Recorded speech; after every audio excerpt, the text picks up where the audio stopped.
Seventh को क्या कह रहा है बेटा कि कोई धरती के किसी सतह पर बिंदु ए है, वहां से जब 20 मीटर ऊंचे भवन, यहां से 20 मीटर ऊंचे भवन है बीसी जिसका नाम दिया है, और इसके ऊपर क्या लगा, एक संचार मीनार, एक टावर लगा है जिसका नाम हमने दे दिया सीडी।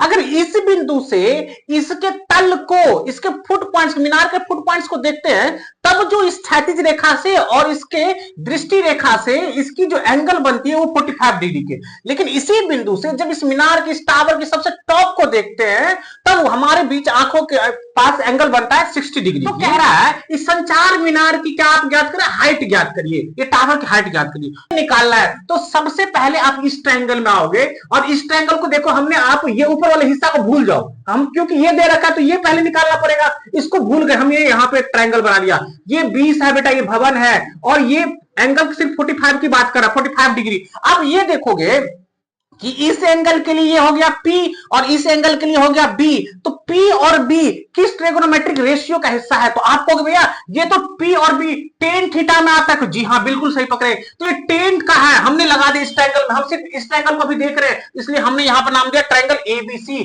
इसमें कौन सा है हमको निकालना है, तो tan। अब 45 की ट्रिगोनोमेट्रिक रेशियो tan का क्या होता है, तो P/B। तो इस एंगल के लिए P हो गया BC, और B हो जाएगा बेटा ये वाला AB, तो AB। अब tan 45 की वैल्यू होती है 1। अब इसके नीचे हम अपने आप से 1 लगा देंगे क्योंकि हमको क्रॉस मल्टीपल भी करना है, और BC की वैल्यू 20 दे रखा है बेटा, 20, और AB वैल्यू हमको नहीं पता है, तो नहीं पता है तो AB को ऐसे ही रहने देंगे, इन दोनों के बीच में क्रॉस मल्टीपल करेंगे। अब जब क्रॉस मल्टीपल करिएगा, इसको इससे करिएगा, तो हमको इसका मतलब ये भी आ चुका है 20। देखिए ये हम AB 20 निकाल चुके हैं। अब जब ये 20 आ चुका है, अब यहां से अब क्या करो, अब भूल जाओ, अब इस बड़े वाले में आ जाओ। एंगल कितना बेटा 60, ये 20 से अभी हमको कोई लेना देना, ये आपको 20 है ना, तो जी हाँ, तो जब ये दिया रहेगा तो अब इस पूरी की लेंथ निकाल सकते हैं, जी हाँ। तो इस एंगल के लिए P और फिर से B, तो P भी किस ट्रायंगल में, फिर से लगा दिया tan का, तो tan, इस बार ट्रायंगल किसमें जा रहा है, बड़े वाले में जा रहे हैं, ABD में। हमने यहां पे लिखा ABD।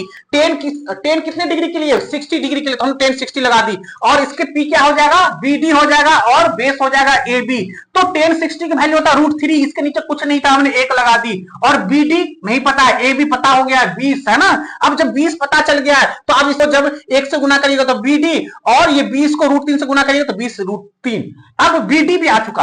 अब ये देखो कि इस पूरे लेंथ भी आ चुका, और ये भी लेंथ पता चल गया, में से छोटे घटा देंगे, तो BD में से BC घटाओगे, 20 √3 में से यहां पे क्या करोगे, ये 20 घटाओगे, भैया ये तो घटेगा नहीं, तो क्या करेंगे, कॉमन ले लो। दोनों के पास लॉलीपॉप था, हमने लॉलीपॉप छीन लिया, तो इसके पास बच गया √3, और इसके पास तो कुछ नहीं बचा, तो 1 हमेशा रहता है। बस यही हो गई BC की लंबाई।